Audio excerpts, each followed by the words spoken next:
What would you say they're worth? That's hardly the point, is it, Harold? Oh, now, don't tell me the poor little rich girl is getting all sentimental. No, Harold, not sentimental. It just occurred to me that a girl doesn't get married every day. I suppose that most brides reflect on their wedding presents with a certain amount of sentimentality.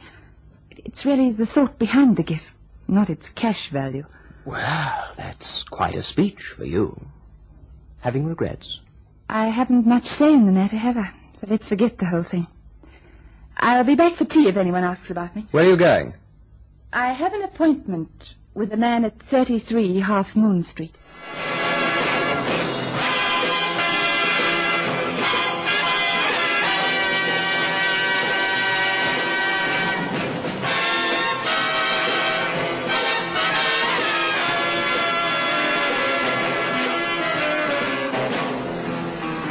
No bells for the bride.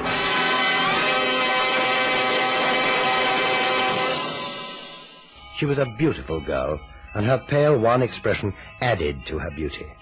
There was a sad wistfulness about her, not at all what one might expect from a 20-year-old girl on the threshold of matrimony. She announced herself in a quiet, subdued voice, and once having heard her name, I suddenly knew all about her. No, I'm no psychic. Her whirlwind romance and sudden betrothal had covered the front page of every newspaper in England. It was rumoured that her father was a multimillionaire. She confirmed the rumour. My father's Jeremy Peyton, the shipping magnate. I'm June. Could I send for some tea, Miss Peyton? No, thank you, Mr. Mason. I shan't be staying long. A friend recommended your firm to me, and I just popped round to see if you could supply me with a bodyguard. A bodyguard? It does sound melodramatic, I know. But the fact is, Father and friends have gone to an enormous expense over my forthcoming wedding. The wedding presents alone are worth a king's ransom. We have guards employed, of course, security men and so on. But I felt I ought to have someone of my own. Some trustworthy man who could keep an eye on me and the wedding paraphernalia, and who wouldn't be known to all the other watchmen in the grounds of the house. Oh, well, we can supply such a man. For how long would you need his services? Just 3 days until the wedding. Are you staying at Buccleuch House? How did you know? The name of your house, you mean? Well, it's been in all the papers. Oh, yes, of course, silly of me. Yes, Mr. Mason, I'm staying at Buccleuch. The man would have to stay, too. I'll have Mrs. Winnemede, the housekeeper, fix him up with a room. I'd actually like him to drive me back this afternoon. I said I'd be home in time for tea. All right. Excuse me a minute. Send in Cannon if he's there, will you? Thank you. Cannon is one of my best operators. He's an American and knows his job thoroughly. I'll tell him that he's to be your personal guard at all times and never to let you out of his sight whilst you're in the grounds of Buccleuch House. That'd be perfect, Mr. Mason. Cannon, did you say? Yes, Cannon.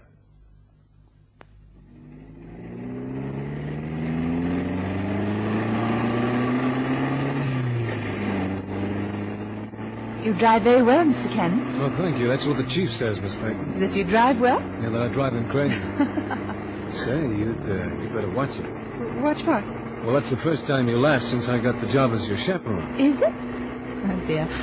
I suppose I must cut a rather rueful picture for an about-to-be bride. It's nerves, I suppose. Oh, don't ask me. I never got married. I'm not the nervous type. I bet you're not.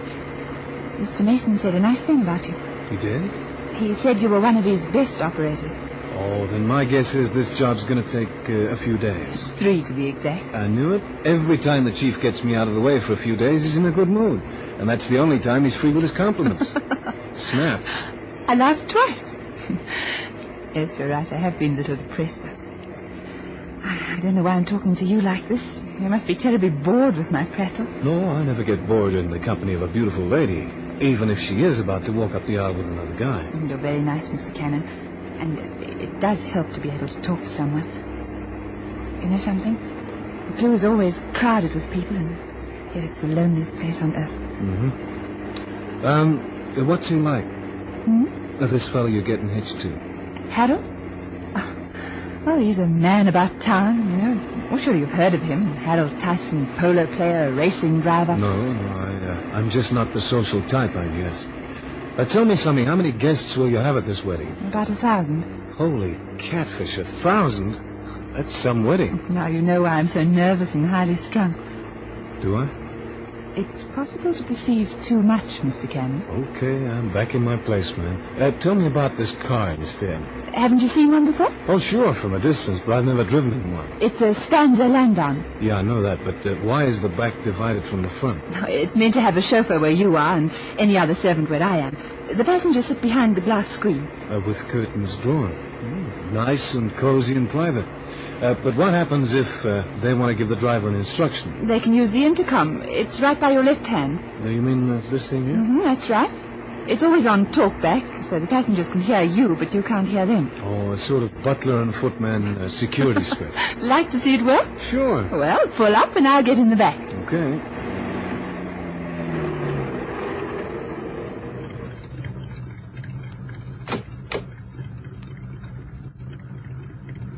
Don't drive. I'll rejoin you in the front after I've talked to you on the intercom.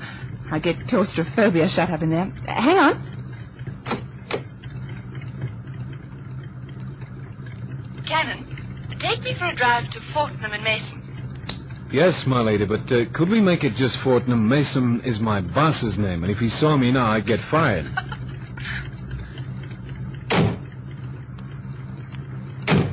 Drive on, my man. Yes, your ladyship.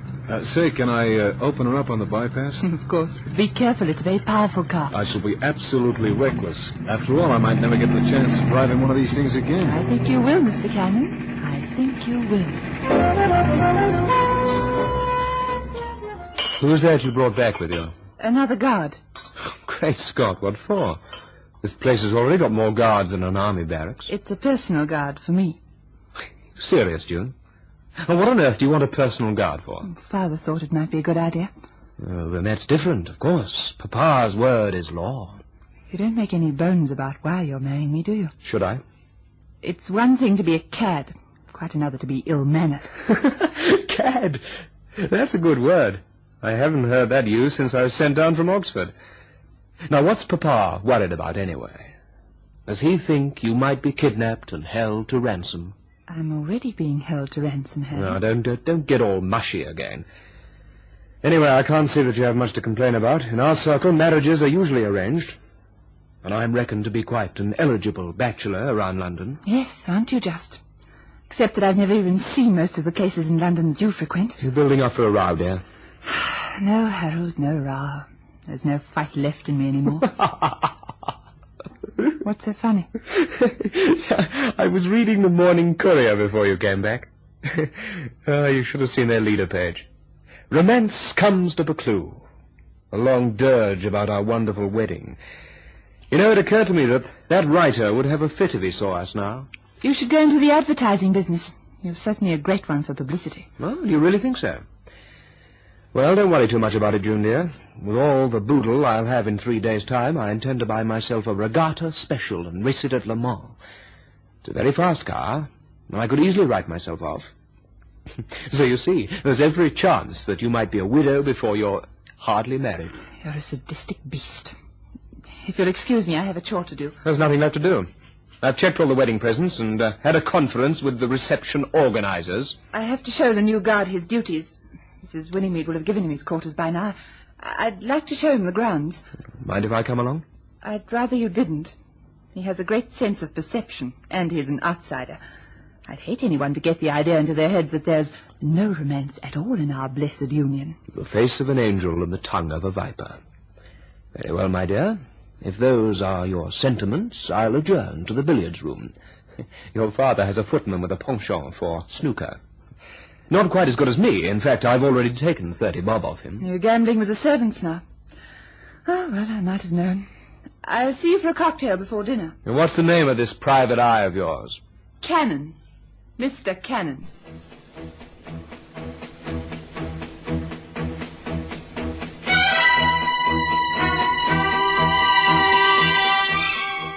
Mr. Cannon? Yeah. Mr. Cannon? Yeah.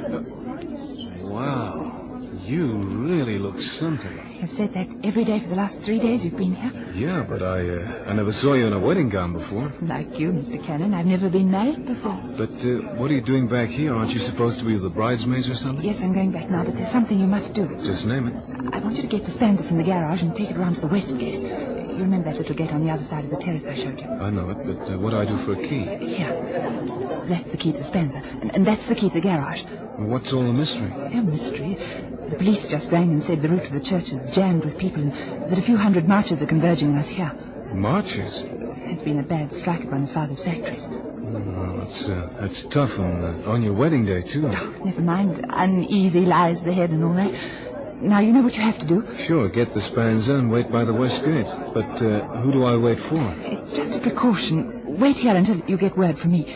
Now, off you go and don't talk to anyone. Mum's the word, ma'am, but you sure do look like $1 million. Thank you. Now, off you go. I'm on my way.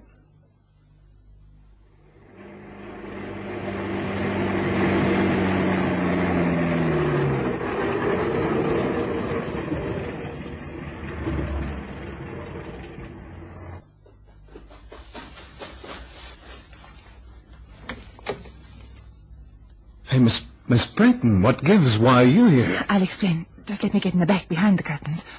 Can you hear me, Mr. Cannon? Sure I can. All right. Now, drive out along Weber Road. Drive? But what about the bridesmaids and your father? The trouble at the factory is serious. Please do as I ask. Start now. Okay, but this sure is a wacky wedding.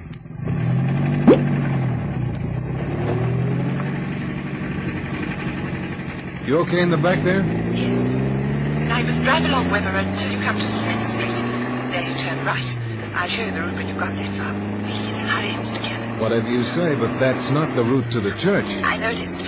We're all converging from different points. It'll be all right once we're at the church.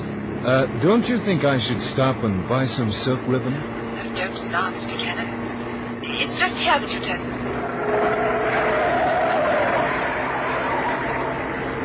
There's a little cottage with a red roof here on the left. I want you to stop there for a minute. At the cottage? Yes. May I ask why? I just want to tell a friend what's happening quickly. Oh, boy, this is worse than a shotgun wedding. That the place there? Yes. All right, pull up.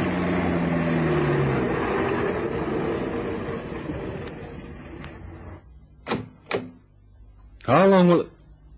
Say, what happened to your wedding gown? What goes on? I had a bag packed in the back of the car ready. Please don't ask any questions, Mr. Cannon. What I told you about Father's factory wasn't true. Not a word of it. I just made it up on the spur of the moment. But the wedding... There isn't going to be any wedding, Mr. Cannon. In fact, as from now, there isn't going to be any me.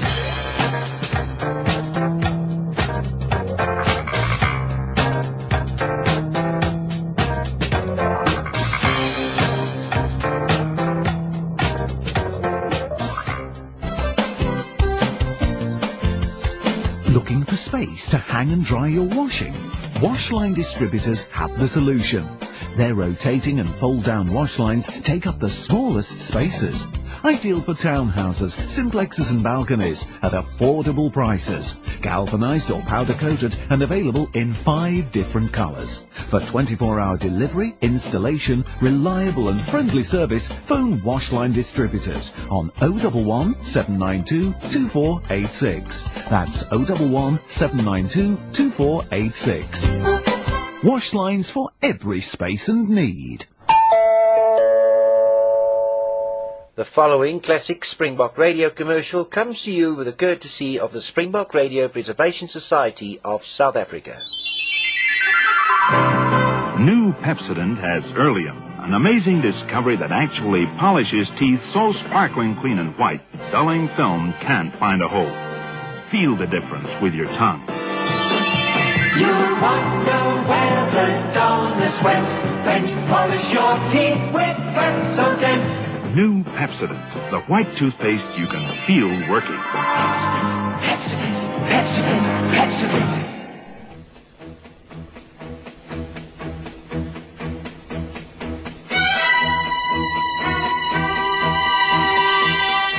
Cannon watched June Peyton run through the cottage garden and disappear round the back. Then, his wits returned, he leapt from the Spencer and chased after her. But Miss Peyton had planned her escape carefully. A parallel road ran along the back of the cottage, and Cannon had barely reached the front gate when a powerful engine burst into life, and a green sports car swung out and roared away along the black ribbon of road. June Peyton at the wheel.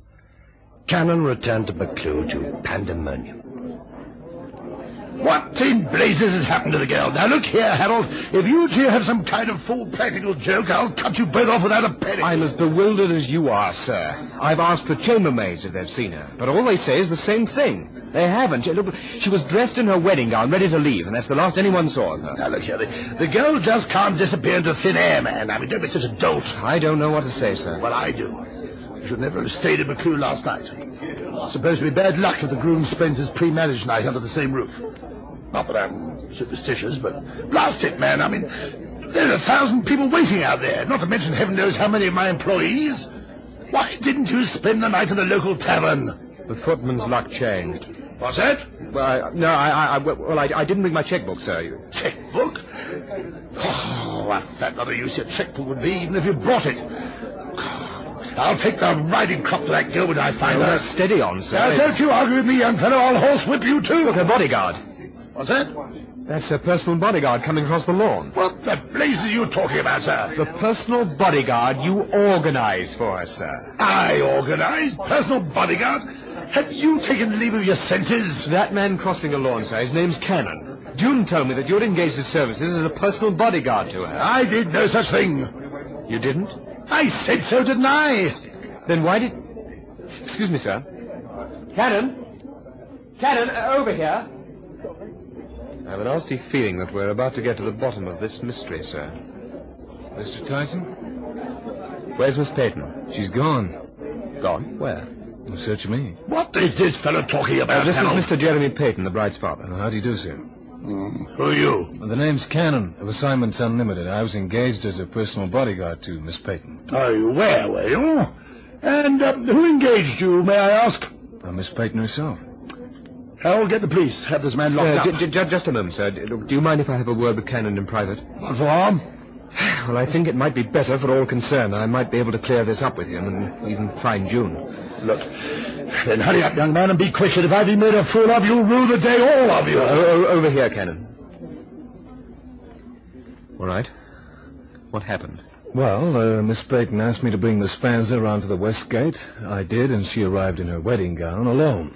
She told me some cock and bull story about a strike in her father's factory and how everybody was going to the church from different directions because the workers were in an ugly mood.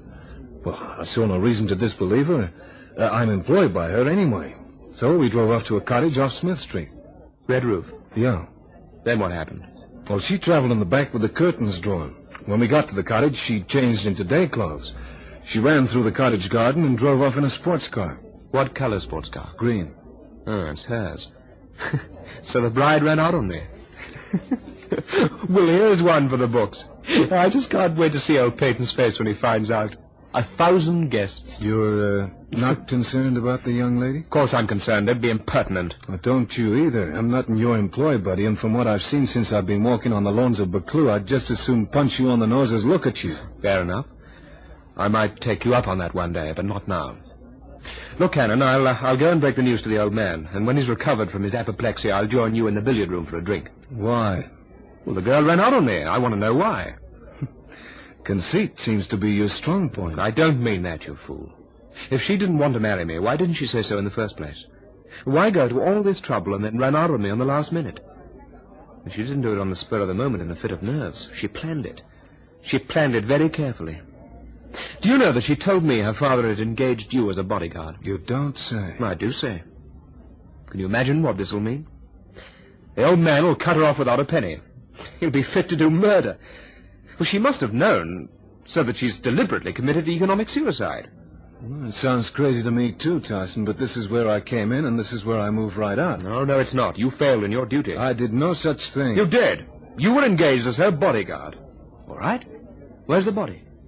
I'll tell you where. Flown. And you're going to help me find her. And bring her back. After what she's done to that money-grabbing, miserly old pompous skinflint of a father of hers, she won't ever dare show her face in here again. Now, will you help me find her, Cannon? But, what use is she to you without a penny in the world? No, it's you who's asking for a punch on the nose. Touché. Well, I don't understand it, but I'll do it. Okay, Tyson, I'll help you to find her. But finding Miss Peyton was easier said than done. She disappeared into thin air. Cannon began by trying to trace the whereabouts of her green sports car, only to find that she'd made arrangements for its sale days before. She'd left the car with the dealer, signed the documents, and walked out into the wide world without so much as a backward glance. Harold Tyson became more and more agitated as the days passed, without a sign of his ex-fiancée, and he suggested that we contact the police. They were loath to cooperate since, well, Miss Peyton had passed her 21st birthday since her sudden disappearance, and her father, Jeremy Peyton, refused to request the services of the law. As far as he was concerned, his daughter was as good as dead. He certainly never wished to set eyes on her again. Cannon got his first break one day whilst pacing the office floor. Assignments Unlimited. Is that Grosvenor 5995? Yep, it is. A personal call has been booked for a Mr. Cannon at this number from a Miss June Peyton. The time is for 3 o'clock. Can Mr. Cannon take the call then? June Peyton, yeah, sure I can take it then. 1 hour and 20 minutes, sir. Thank you. Hey, wait. Oh, too late, confound it. Who was it, Cannon? A personal call coming through for me in 1 hour and 20 minutes from June Peyton. Well, where's she ringing from? I forgot to ask. Well, ring the exchange and they'll tell you. Oh, so they will. I'm going nutty. The brain box doesn't work right anymore. Oh, well, I'll do it for you. Miss Fairweather, there's a personal call coming through for Mr. Cannon. Let's see, it's 3 o'clock. Find out from the exchange where it's coming from and let me know, right? As easy as that. Well, what'll you do? Any advice, Chief? Well, it's your business, Cannon. Assignments Unlimited left the case when the 3 days were up at Buccleuch. Well, if it's a trunk call, she must be quite some distance out from London. If I tell him now where she is, he might have time to drive down there and find her before she has a chance to dodge off again. Then why don't you do that? The exchange will have the answer to your query in a few minutes. But how do I know she wants to see him? Well, from what you've told me, Harold Tyson is the last man on earth she wants to see right now. Yeah, but you know, Chief, I've got a hunch. I don't know why, but there's something awful screwy about this setup. I mean, take Tyson, he's a changed man. He couldn't give a fig about that dame when she had stacks of loot. And now that she's flat broke, he's mourning after her like a sick calf. Well, love, I'm told, is a peculiar emotion. Yeah, it's downright odd. Yes, Miss Fairweather. Oh, just a minute, I'll take that down. Beaconsfield Hotel, Oxford. Yes, I've got it, thank you. Get it? Yeah. That's where he went to university. The Beaconsfield Hotel? Oh, no, Oxford. He got sent down, June Peyton told me. Quite a rake, Mr. Tyson. Guess so. Well, it's no good just sitting around there, Cannon. Do one thing or the other. Yeah, but if only I could be sure she'd still be at the hotel after she's spoken to me on the phone. Well, you can't, can you? If I can tell him now, he can make it while she's still on the phone to me. Well, it's quite a drive, you know. Yeah, but he's some driver. Pilots machines at Le Mans. A courageous rake. No, I suppose so. Okay, here goes.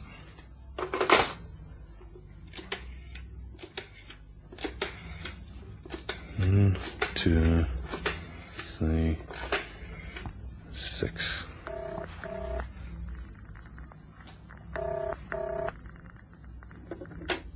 Hello, Tyson here. Tyson, this is Cannon. You feel like a fast drive?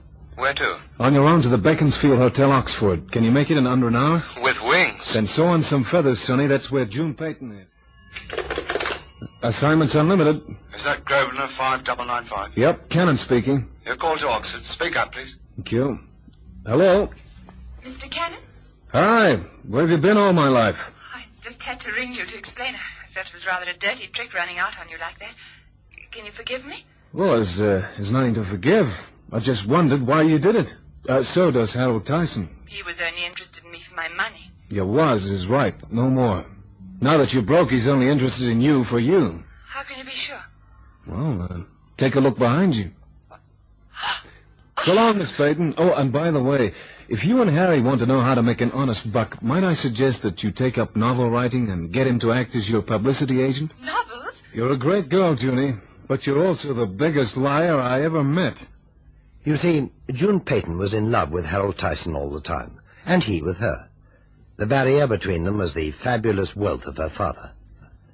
June knew that she could never be happy with Harold under the shadow of an arranged marriage, so she decided to test him under the severe conditions of poverty. She planned everything to the smallest detail, and her gamble came off. Oh, she didn't have to write novels for a living. Old Jeremy Peyton got lonely in that great rambling house, and so he forgave them both. His daughter's plan brought out the best in him, too.